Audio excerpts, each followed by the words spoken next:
সবাইকে স্বাগতম। আজকের এপিসোডে আমরা একটি গাণিতিক সমস্যার সমাধান করব। এখানে দেয়া আছে 4 plus root of 7 expressed as a perfect square is equal to what? লক্ষ্য করা যাক এখানে একটি এক্সপ্রেশন দেয়া আছে এবং এক্সপ্রেশনটি হচ্ছে 4 plus root of 7। এই এক্সপ্রেশনটিকে আমাদের কতগুলো সংখ্যার যোগফলের পূর্ণ বর্গ হিসেবে প্রকাশ করতে হবে, অর্থাৎ একে পারফেক্ট স্কোয়ার হিসেবে আমাদের প্রকাশ করতে হবে। আমরা এখানে প্রথমত হাফ কমন নিতে পারি। কেন আমরা হাফ কমন নিলাম? যাতে করে লক্ষ্য করা যাক আমরা এখানে 2 into root of 7 পাই, কারণ আমাদের এই অংশটিকে অবশ্যই লক্ষ্য করা যায় 2 into ab আকারে প্রকাশ করতে হবে। কারেক্ট? আমরা এই পুরো এক্সপ্রেশনটিকে লক্ষ্য করা যায় a square plus 2ab plus b square আকারে প্রকাশ করব এবং অবশ্যই আমাদের এই রুটযুক্ত অংশটিকে 2ab আকারে প্রকাশ করতে হবে, তাই না? তাহলে রুট অফ 7 এর সাথে কিন্তু এখানে 2 আসা প্রয়োজন। তাহলে আমরা এখানে পাবো 8 plus 2 root of 7। Correct? Correct.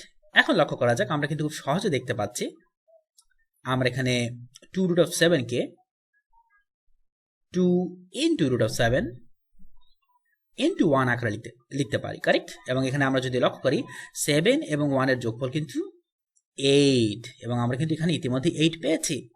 তাহলে আমরা এখানে লক্ষ্য করা যাক 8 কে ভেঙে 7 plus 1 আকারে লিখতে পারি। Correct?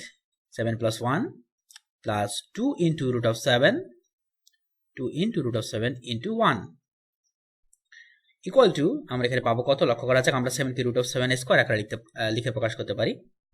root of 7 square plus 1 square, তাই না? 1 square plus 2 into root of 7 into আমরা পাচ্ছি 1। Correct? Correct.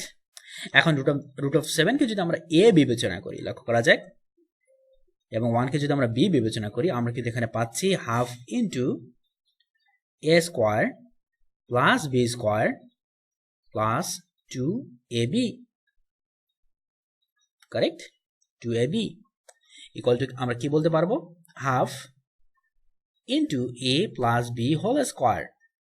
Correct? Half into a plus b whole square. এখন a মানে কি? আমরা ধরে নিয়েছি root of 7 এবং b মানে হচ্ছে 1, তাহলে আমরা পাচ্ছি root of 7 plus 1 whole square. Correct? তাহলে আমরা পাচ্ছি half into root of 7 plus 1 whole square. আমরা যদি এখন এখানে হাফকেও স্কয়ার হিসেবে প্রকাশ করি, লক্ষ্য করা যাক আমরা লিখতে পারবো 1 by root of 2 whole square, পাচ্ছি 1 by root of 2 whole square into root of 7 plus 1 whole square. Correct? এখন আমরা চাইলে 1 by root of 2 এবং root of 7 plus 1 থেকে পাওয়ার কমন নিতে পারি। সেক্ষেত্রে আমরা পাবো 1 by root of 2 into root of 7 plus 1 whole square. Correct? Whole square. Correct? তাহলে আমরা দেখছি আমরা 4 plus root of 7 এই এক্সপ্রেশনটিকে বা এই সংখ্যাটিকে এখানে পূর্ণ বর্গ হিসেবে প্রকাশ করতে পেরেছি। কারেক্ট? তাহলে এটাই হবে আমাদের অ্যান্সার।